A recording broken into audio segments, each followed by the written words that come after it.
Hey, welcome everybody to today's webinar called Thinking Like a Mountain. I read that term a long time ago in a book by Aldo Leopold. It's called A Sand County Almanac.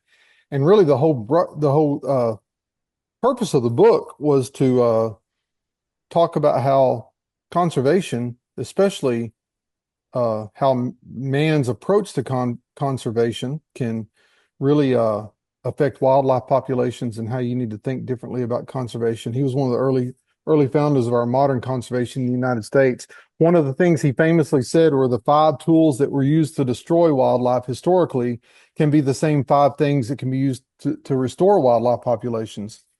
And he said them broadly, the axe, which, we use the axe to deforest so much land, but he argued, and this was back in the 30s when he wrote this book, back in the 1930s, he argued that if you can do selective cutting and really manage wildlife populations, the cow, you know, cattle were used to, buffalo were exterminated to make room for not one of the secondary reasons was to make room for cattle.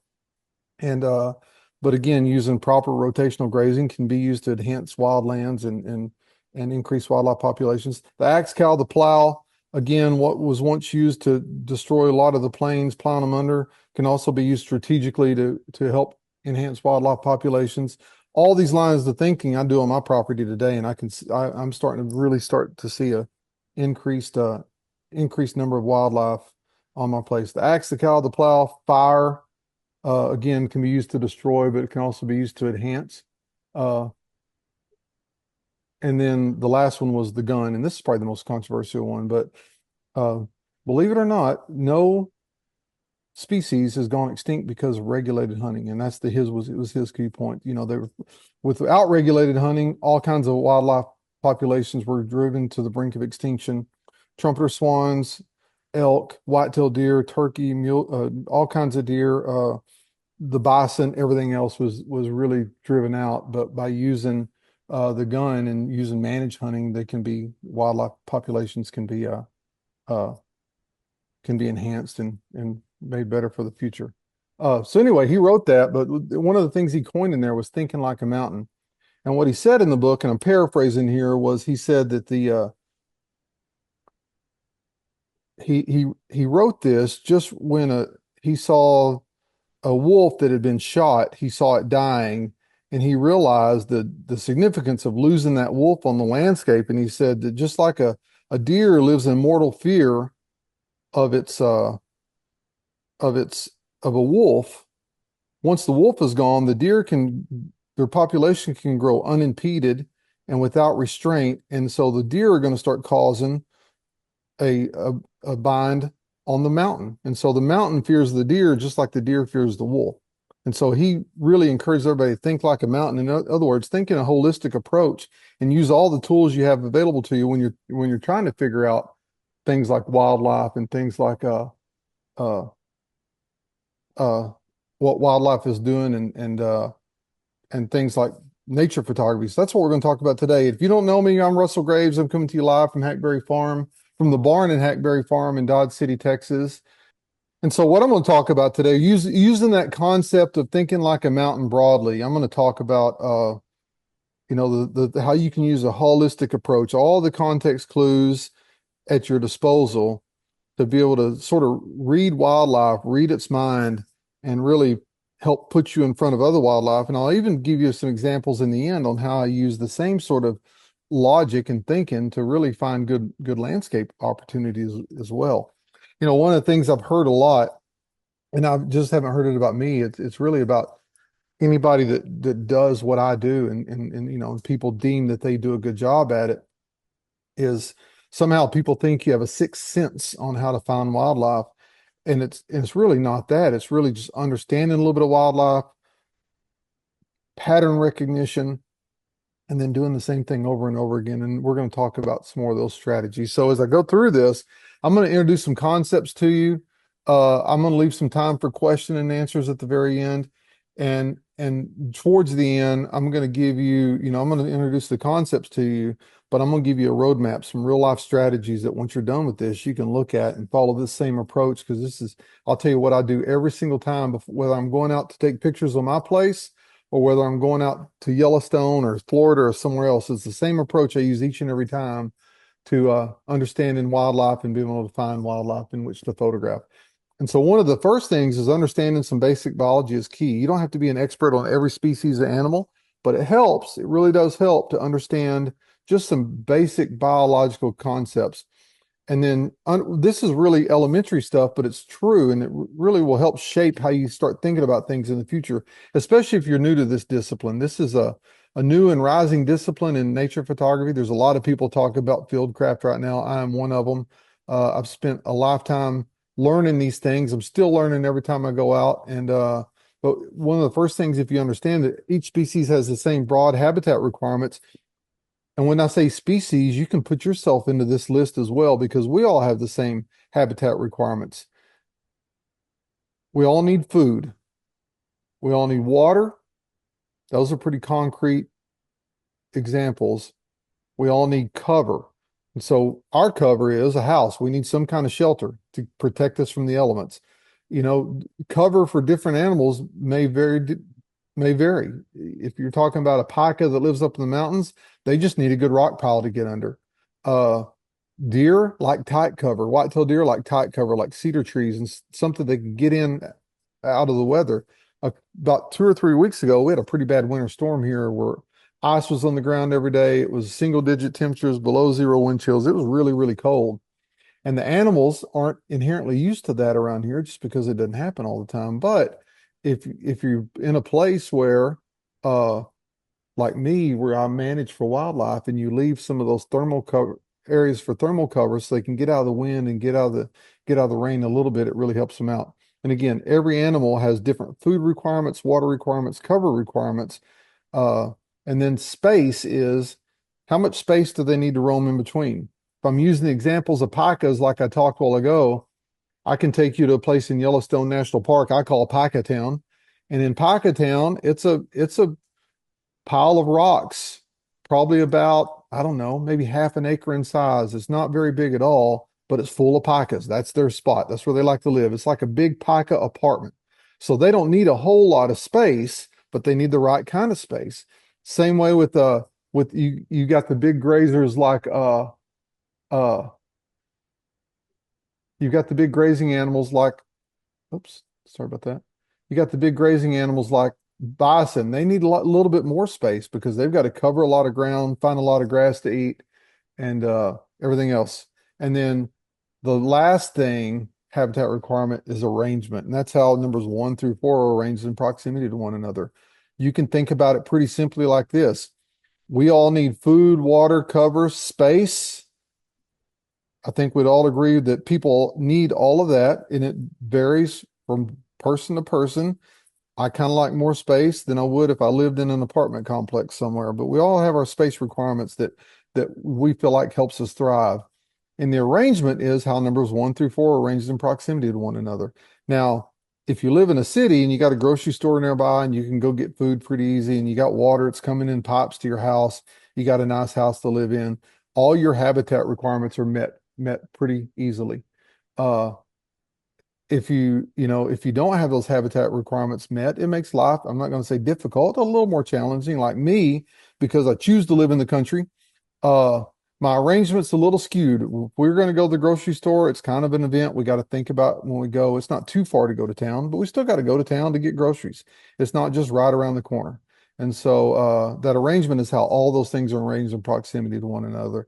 Now, with wildlife species, they've got to find it naturally. There's no, well, I say there's no developers. There's some developers who develop property to really enhance it for wildlife. I'll show you an example of that here in a little bit. But for the most part, you go to a national park like Yellowstone, it's pretty much wild. They leave it how it is. And so the arrangement is what the arrangement is. But once you understand arrangement and you understand the different species, food, water, cover, and space requirements, all of a sudden that arrangement starts to make a whole lot of sense to you. And you just know where to go where those habitat components are arranged nicely. It's just easy to go find animals when you start thinking about it that way. And then like I said before, each animal has its own habitat requirement. It helps to learn a bit about what animals like to eat, where they'll likely bed, and how often they may come to water. if you've ever heard me talk about my property called Redlands Ranch before, I did two things to manipulate the habitat that makes all the difference in the world. I provided water, and in providing water, it's in a semi-arid area. There's not a lot of water out there, but when I provided water, all of a sudden the animals showed up. And then you do the additional thing of putting out a few bird feeders and adding food to the mix. Uh, it enhances it even more. And so but that water hole and those feeders aren't just out in the open. They're near number three. They're near cover. And so those animals find, because where they live, it's in overlapping habitats. They find that they've got enough space, food, water, and cover.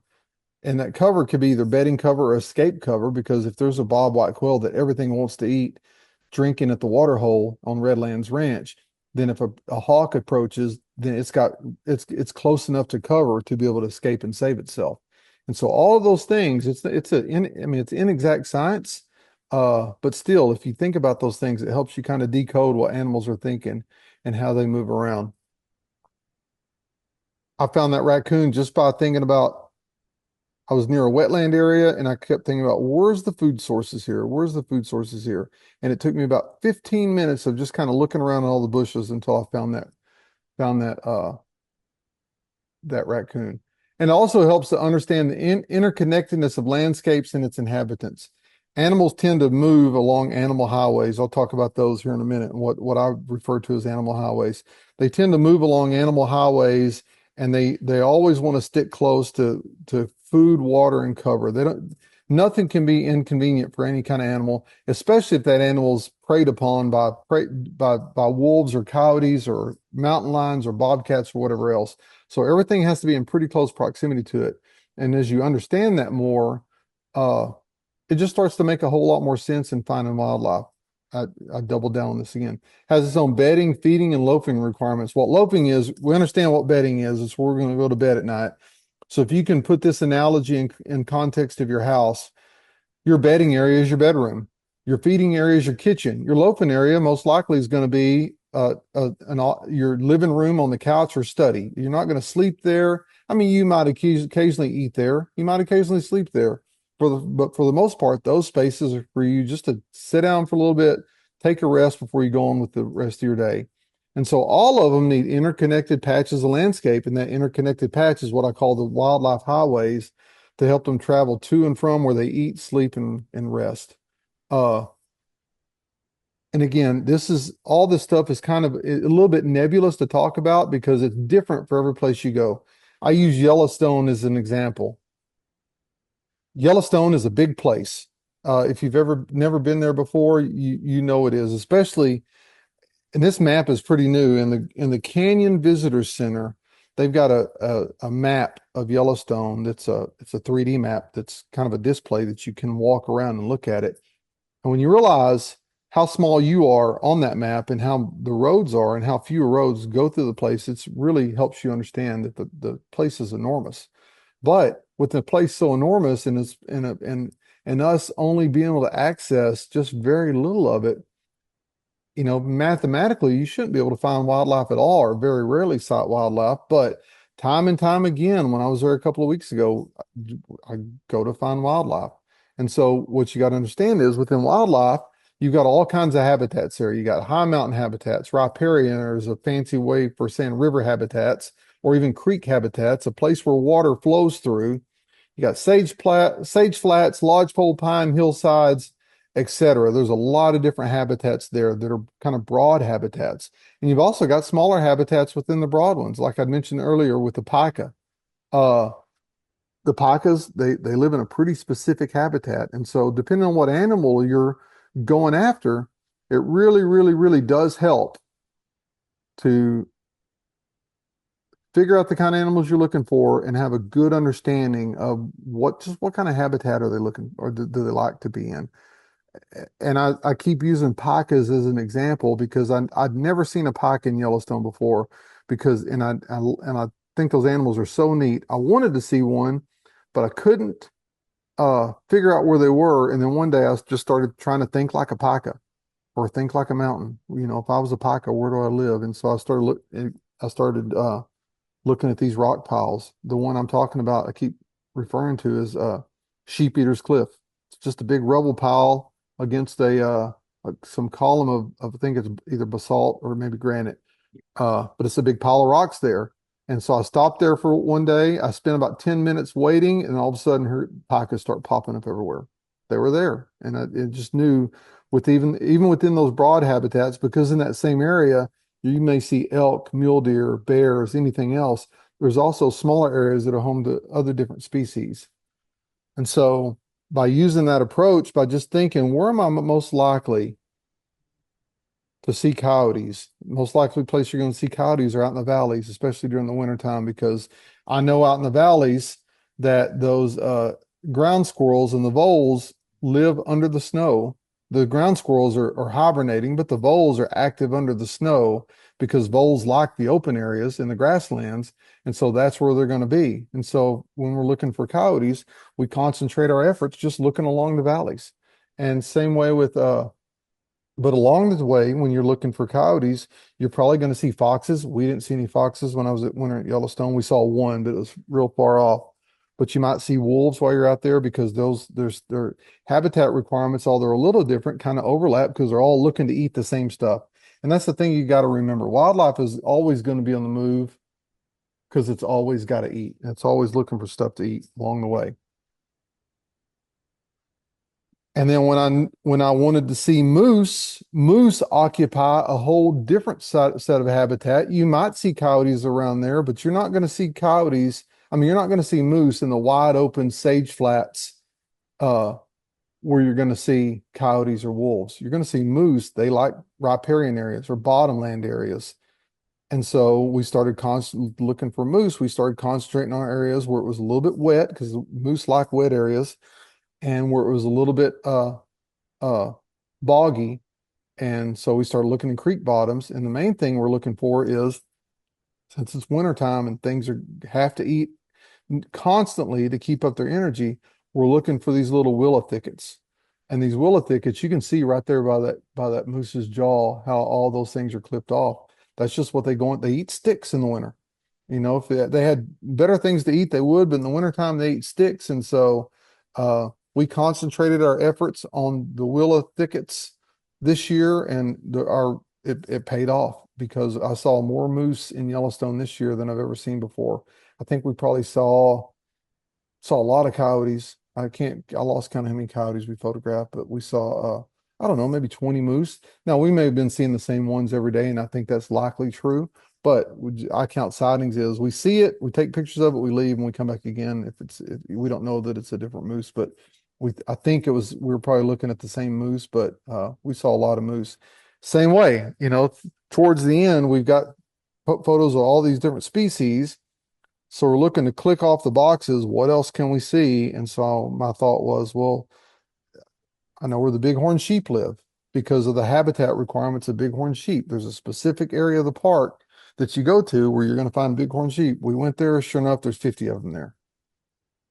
And these are just a few more pictures of the coyote. This is the coyote hunting. And we watched this coyote do this multiple times. I mean, we're 30 yards from it. You got to be 20 yards from wildlife. We were right outside that bubble, 30 yards from this coyote, and watched them do this time and time and time again.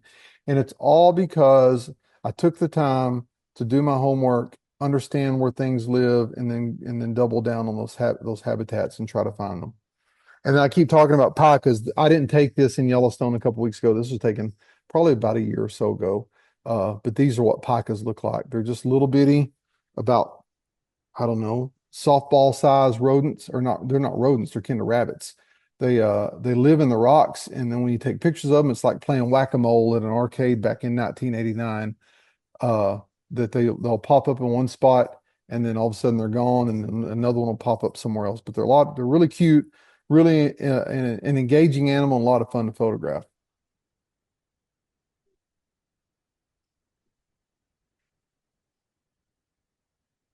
And so if you don't have any other takeaway on this presentation than this, just remember animals are largely creatures of the edges, and that's what I constantly look for, are edges.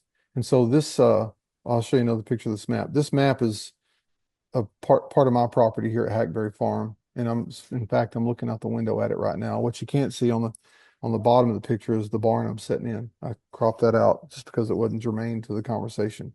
But animals are largely creatures of the edges. And what I mean by that is they like the edge of landscapes. They like landscapes that transition from one type to another, from heavy cover for bedding and loafing to the edge cover where they can move around freely, be able to see predators or anything else coming. And a lot of times they may find food along the edges because of in a, in a, in a, for white-tailed deer, for example, along the edges of mature timber, like you see in this picture, the new plants in the forbs don't grow as readily in the mature stands because the canopies shade out everything. So the new stuff's likely to grow on the edges. And that's where you'll see deer traveling because they can eat and they can travel to where else they're going to go during the day. And then here's an example for you. Here's another view of this map. Now you'll notice something on this map. And this is something I purposely did. You'll see those little islands of brush that right there in the middle of the picture. I wish I could point at it. You can see what I'm talking about, but I think if I describe it, you can see. So there's two creeks, left-hand side, right-hand side. There's two creeks that parallel this whole area.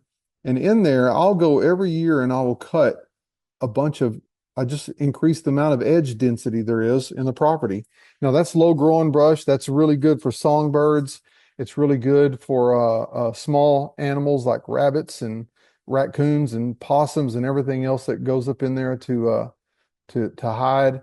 And then what you can't see because it just filled up the other day. This is also a wetland. So when it's full, all this. When it's not full, it's good for terrestrial animals, small animals. But when it's full, it's good for ducks and stuff because it gives them a place to hide. But almost every white-tailed deer I see on the property will travel along this red line. Now notice they're going from one creek to the other, but they avoid going straight across the field, even though it may be a better way for them to get there. They always, almost exclusively, I wish I had them mapped out there. I can tell you, this is an anecdotal number, but I can tell you 95% of the time, if I see a deer on my property or any other kind of wild animal, wild pigs, coyotes, bobcats, anything else, they use this travel corridor to go from one creek to the next. And the reason is pretty simple. If they get out in the middle and something is trying to get after them, at any time they're moving along, it's just a few steps into some heavier cover where they can hide and protect themselves. And that's the sole reason why they travel like that.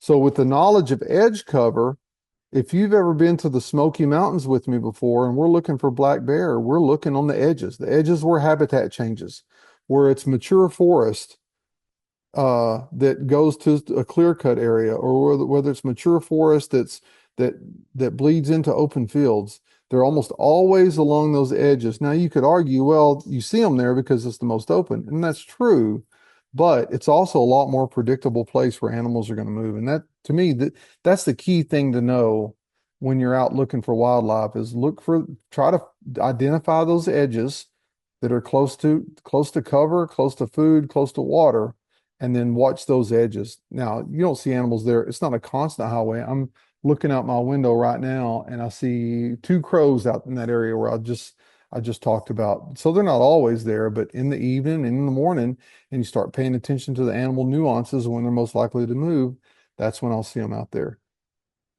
Now that area, like I said before, when it floods, that's a wetland, but when it's dry, animals use it just as much because you can see all the edge habitat there.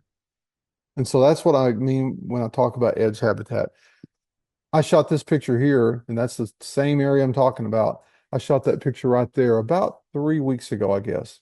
And I was sitting here in the barn, and the window was open on the north. I keep my camera with me all the time.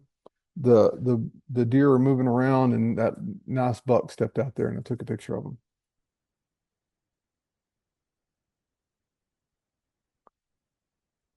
One thing too, you need to understand that weather is also a really big factor. Once you kind of understand, and you don't have to be a scholar in it, but once you understand how animals use landscape and how they use habitat, and they like low areas or draws or creek bottoms to travel along. Once you understand that, then you can and have a pedestrian understanding of it. Again, you don't have to be a scholar in that science, but the more you know, the better luck is on your side. That's that's the same with anything you do. The better prepared you are, the luckier you get. And so, but weather, it's also a big factor.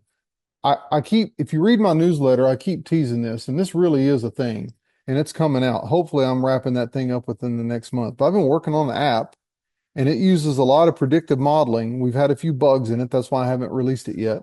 And I wanted to make it right before I release it to the masses. But I'm working on an app that that uses weather as a predictive modeler on when animals are going to move. So in other words, it uses the animals, and I think we are too.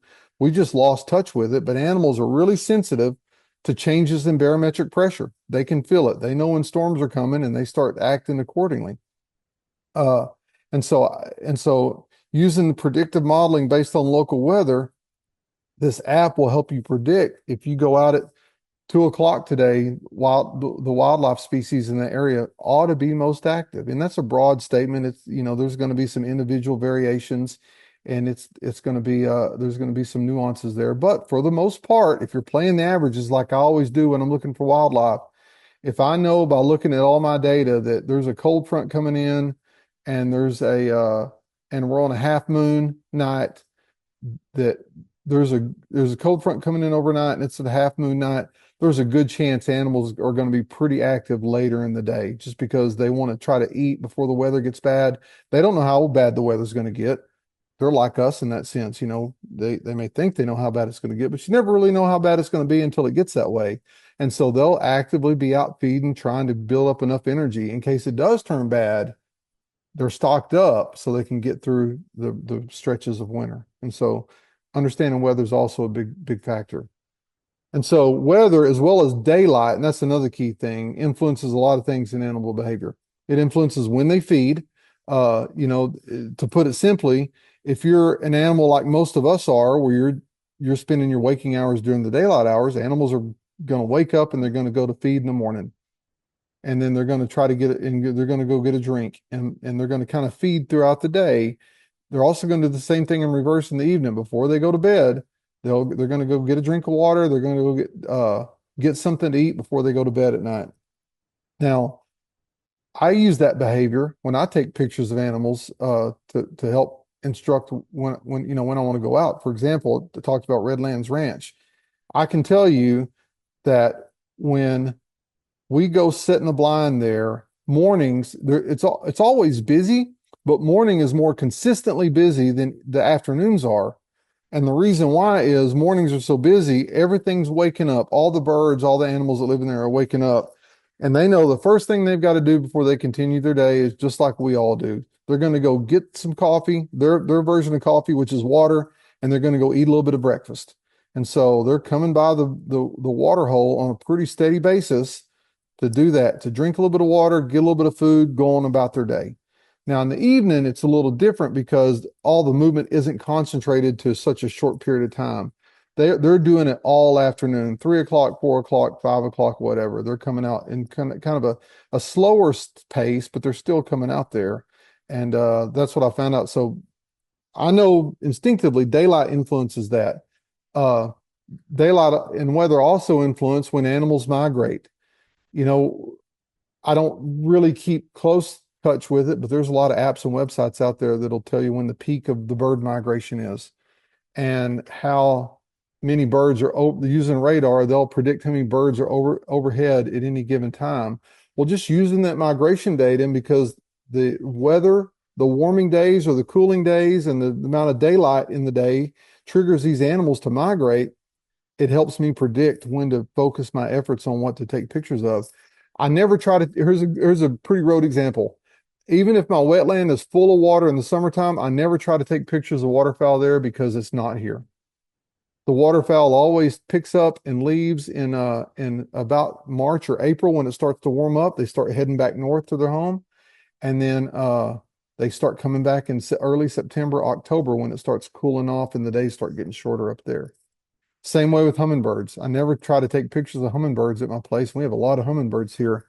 I never try to take pictures of my hummingbirds uh, in the wintertime because there's just not any here. So I know between May and September, if I help satisfy giving them providing good habitat around here, providing a little bit of food, and timing it when I know they're here, I can see lots of hummingbirds on any particular day because I try to time all that with when they're going to migrate. And you just understand that. And I know y'all know a lot of this, but sometimes it helps to hear it in a different way. You time it all with how you know instinctively that weather and daylight influences that animal movement.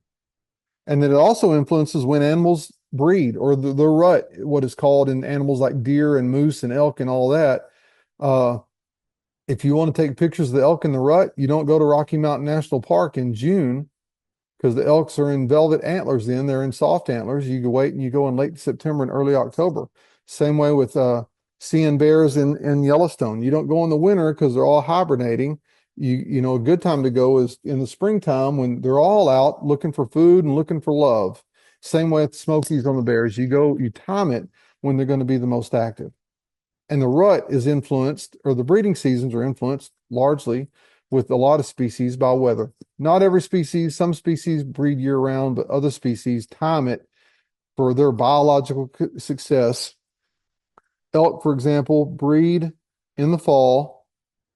They carry that baby all winter long, and those babies are born in the spring when the grass is the greenest and there's an abundance of food. Because the one thing that makes mama produce the most milk is she's got to be well fed. And if she's well fed, it produces a lot of milk. Baby drinks a lot of milk. Baby grows up to be strong and healthy, perpetuates the cycle all over again. Uh, it also influences when the animals may congregate in one place, like in the drought or food sources. I learned this a long time ago, especially with whitetail deer, because I love whitetail deer. If you find a good food source, same way with bears, if you find a good food source, you can go there each and every day and you're going to see those animals. There, and so one thing I do is I'll grow crops on my place to help introduce food sources for deer. But the drought also works as well. If you're in an area where it's droughty, like when I went out to Yellowstone, they're having a real dry winter. There wasn't a lot of snow on the ground in a lot of the park, and it wasn't that cold. And so a lot of the animals were having to move to different spots just to find food, an abundance of food, because it has been so dry out there and it's wintertime. And so if you're after desert wildlife, it's really good to find the water and food sources. And then somewhere here, I think it's this one. So I shot this video last week before I hit play on it. I shot this video last week in Southwest Florida on our Florida Everglades workshop. And this is what I usually look for when I go there. I time that workshop for this time of year for a couple of reasons. One, it seems like people want to get out of the cold areas and go to somewhere that's warm, and the weather was fabulous there last week. But number two, it's their dry season when when they don't get a lot of rain. But this year it's been a little drier than normal. And so we were able to find in doing my scouting and my pre-prep, able to find some really good holes that's just loaded with wildlife. I shot this with an iPhone, by the way. So that little blue heron and that snowy egret right there are just a few feet away from me. I'm sitting on a bench along a trail and they're just a few feet away from me. But let me hit this.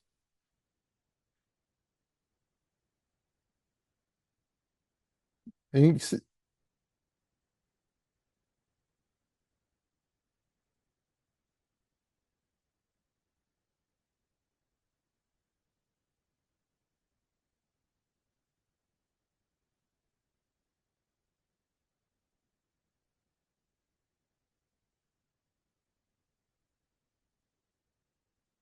now, now that one spot yielded 2 or 3 hours worth of pictures for us. We didn't have to move. It was literally shooting fish in a barrel, because for the wildlife, it was shooting fish for the barrel, because the water holes had shrunk because of the natural cycles of Mother Nature. All the fish, and I'll play the video again, all the fish were oops, all the fish were concentrated to the water holes, and so that brought all the predator species, all the wading birds around to where the food was. And I don't know if you noticed or not, but there's three alligators in that picture too. There's two on the bank, and then I don't know if you can see the bump in the water. There's a third one in the water swimming around. But and I'll talk over it this time. I don't know if you can hear the audio or not of all the birds making their noises, but you can see birds in flight, you know, 6 or 8 different species of birds that you can see, and there was more in the periphery. Birds in flight, a lot of bird action, and them fighting and jockeying for position. All the things that you could see was all right there for us, just because I had done a little bit of homework in between time and knew the places to go. And if you look, this fits all the criteria: food, water, cover, space, and it's all arranged perfectly for them.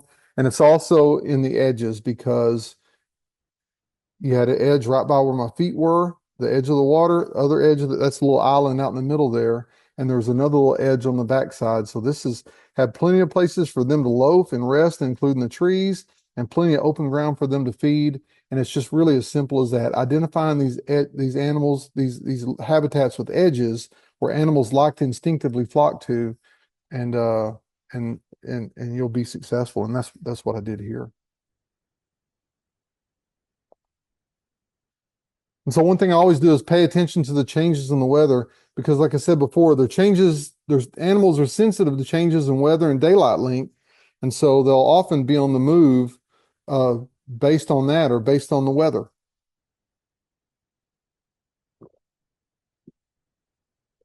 And I mentioned this too, often before a storm, animals will begin actively feeding. And what that means for us photographers are when they're actively feeding, they're out engaged. You're likely to see them moving around more. Birds are going to be flying from roost to roost. The mammals are going to be moving. There might be a little bit of drama because they're really jockeying and competing for food, like you saw in the last video. They're just being really, really active during that time before a storm. That's another white-tailed deer I shot. That was in up in Montana, right before another storm. And so here's where the rubber meets the road for everybody. These are strategies that work. This is just a simple checklist you can do. This is what I do each and every time. It's not rocket science. If you've listened to me long enough before, I've never purported to be the smartest person alive. I just do what works and I do it over and over again. But a few strategies that really work in regards to this that you can write down and start incorporating into your workflow. Before I even leave a location, I'll do these things. I don't spend a lot of time doing them either. I just kind of do a cursory look at all of it.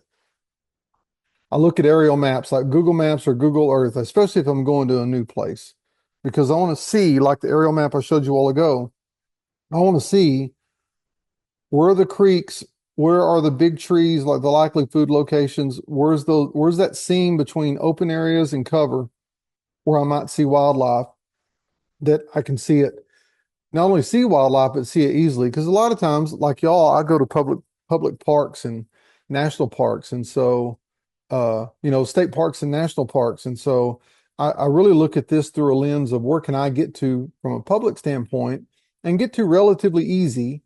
I know there's always the scenario where you pack in and you stay 2 weeks, but I'm never at a place that long, so I'm looking at aerial maps to try to get a handle on just sort of what it looks like uh, from the sky. And then I take a cursory look at the weather forecast. Now I say a cursory look, if like I'm going out to Death Valley next week, I'll take a look at the forecast, but I really don't pay attention to the forecast till I get there, because outside of a 2 or 3 day time span, and y'all know this, almost every weather forecast is uh, a probability, not a prediction. They look at the historical models based on temperatures. So the 10-day forecasts you see are really not worth much, because all that's doing is looking at historical probabilities for weather on that day. Usually it's not till 2 or 3 days out that they can become really, really accurate in terms of what's going to happen. A good example I'll give you there. This happened here at Hackberry Farm in April, whatever, 7th, I think it was, or 4th. 2024 when the total eclipse uh went right over Hackberry Farm. So I had a workshop here. I had 30 of my closest friends out here.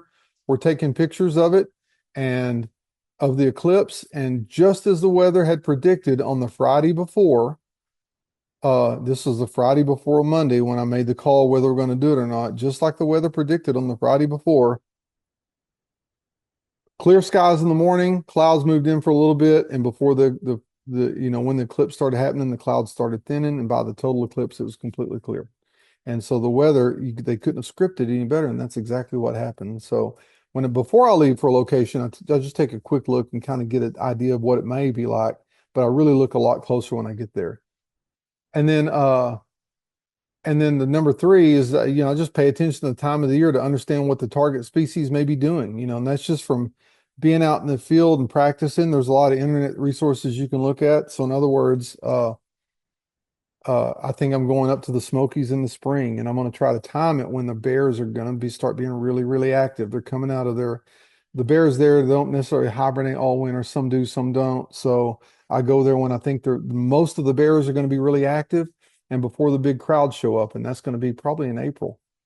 And so I'll show up there and just again make note and understand the time of year I'm going, what animals are going to be most likely active, and just have an understanding of that. And then I use the internet to research what animals I may most likely see. And this is if I'm going to a brand new spot. If it's a place I've been to before, you kind of know and you learn by doing. But if it's a new place where I'm going to, that's how I do it. I research it before I go and just get a good understanding of the things that we might see while we're there. Like these mean old Western diamondback rattlesnakes. I shot that picture the other day in Florida. Manatees.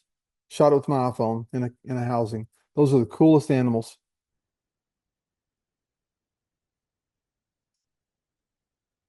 And so before I told you what I do before I leave for a location.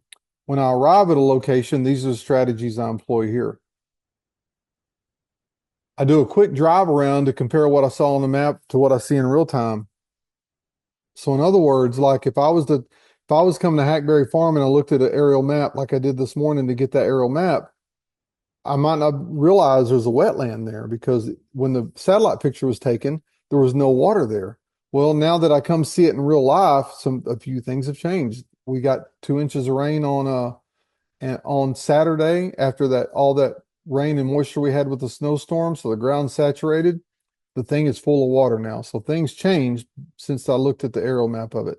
So I just do a quick look around, or you never know when you're going to a place and the national park has decided or a state park's decided to build something new there. So I always go before when I look at a broad area, I always go there in person to take a look at what the real life situation looks like. And then that's when I start paying attention to the daily and hourly forecast, especially if storms are coming. What time is the rain going to start? What times, is the barometric pressure going to start to drop?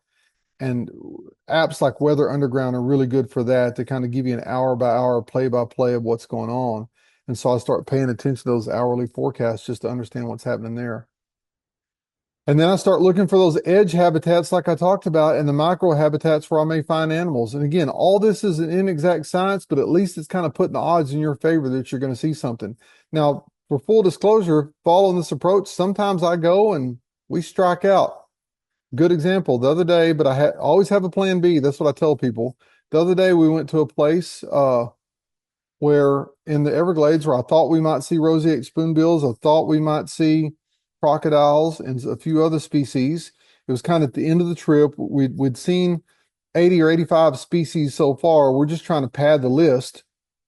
We'd seen and photographed that many species so far. We're just trying to pad the list. And so it was a little bit of a Hail Mary shot, but I'd seen that stuff there before. But when we went this time, because of the drought, everything had left. And I didn't take that into account. We took a chance.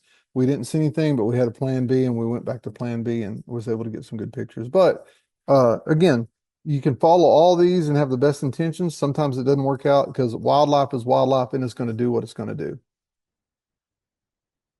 And then I pay close attention to those areas where I may see wildlife, those places I know that have that edge habitat that's going to go from one habitat type to the next and the edge that follows between it. Those wildlife highways, I look for those areas and really concentrate there. And then I take a wash, rinse, and repeat approach. And in other words, I do the same thing over and over again, and you got to put in the time.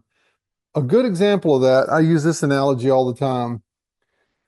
If Since I've been talking to Lloyd on and off during this whole webinar, if I know where Lloyd lives, if I've got a good general understanding of the neighborhood he lives in, I may not have to know the house he lives in, but if I kind of know the general area in which he lives, and I go to that neighborhood enough and then put in the time. I mean, I'm not stalking you, Lloyd. This is just an example. If I go to that neighborhood enough and put in the time, I'm going to see Lloyd because I took the time to understand where does he like to live? What kind of neighborhood does he like to live in? And I just go to that neighborhood over and over and over again. And that's really the trick. Anybody that takes you to a place like Yellowstone or anywhere else so that wildlife exists, that they're doing the exact same thing. They just understand because they've seen them there before and they know animals are creatures of habitat and are creatures of habit. They're going to go back to the same places over and over and over again. And that's what I mean. You take a wash, rinse, and repeat approach. You go to the spot. If you don't see anything now, go to plan B, look for stuff somewhere else, but always come back to plan A. And sooner or later, it's going to work out for you. And you're going to see it there. Just like this. I took advantage of hummingbirds. This is the most famous hummingbird stick in the world. And what you can't see is it's attached to a feeder pole right next to it. Because I know hummingbirds are territorial, number one, and number two, they like to rest a little bit in between feeding. So I put a stick for them. They'll come and get a drink of water or get a drink of food from a hummingbird feeders, and then they'll immediately go and land on the stick.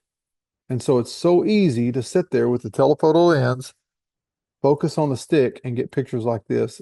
I could take 100,000 of them a year, tens of thousands, because those same hummingbirds come and land on that same single stick every year. Wash, rinse, and repeat.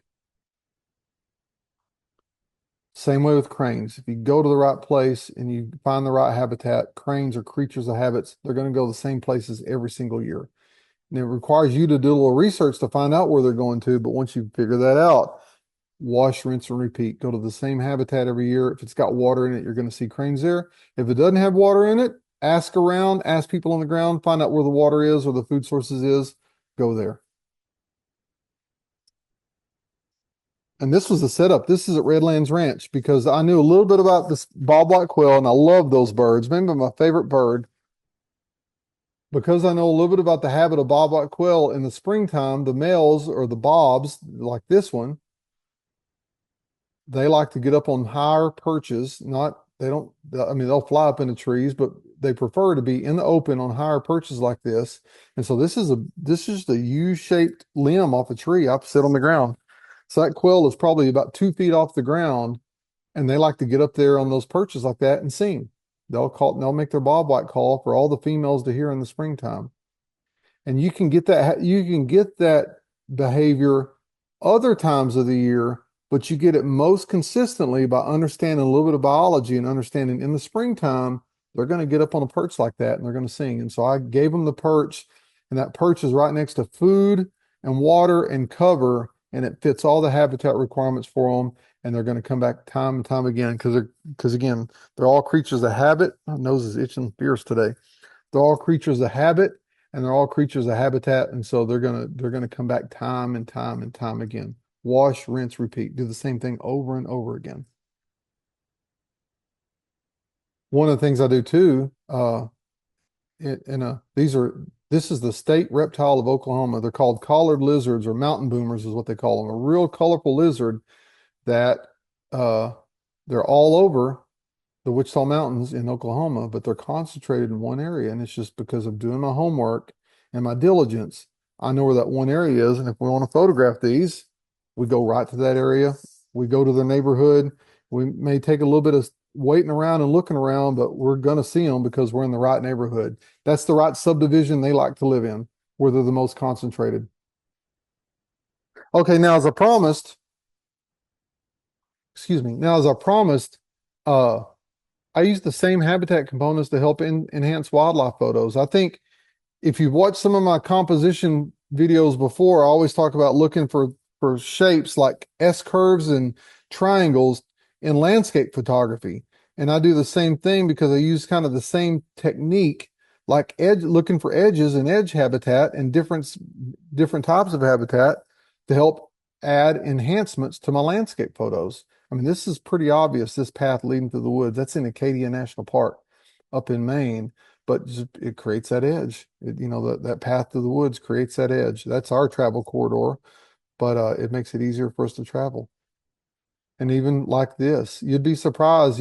Go through Yellowstone. This is in the northeast entry to Yellowstone just a couple weeks ago. Moon set over the mountains as the sun was coming up, but just that path leading through, you'd be surprised how many animals use those travel corridors as well. Because again, that road created edge habitat, and whenever you find edge habitat, you're going to find animals. It also provides good leading lines. So you can see in this picture, it's got both the triangle, the road from the bottom to the top makes a triangle, and it's also got curves through there as well. And then this is just shoreline riparian habitat. These are the Bubble Mountains up in Acadia. This was in one evening, and just looking for those different habitat components that you can introduce to landscape photos. And it's Caddo Lake. This is a classic edge. If you're going to see any kind of wildlife in Caddo Lake, beavers and birds and all that stuff, this is kind of where you see it. But it also lends itself well to a good leading curved line that runs through the photograph that helps focus on the cypress trees and a little bit of color that's there and less on the sky because we had an overcast sky that day, which made the skies look kind of gloomy. But it's the same concept. So just look for those edges and how can I incorporate those edges into a landscape photo? And so with that, oh gosh, I've been going for an hour. Are there any questions about anything?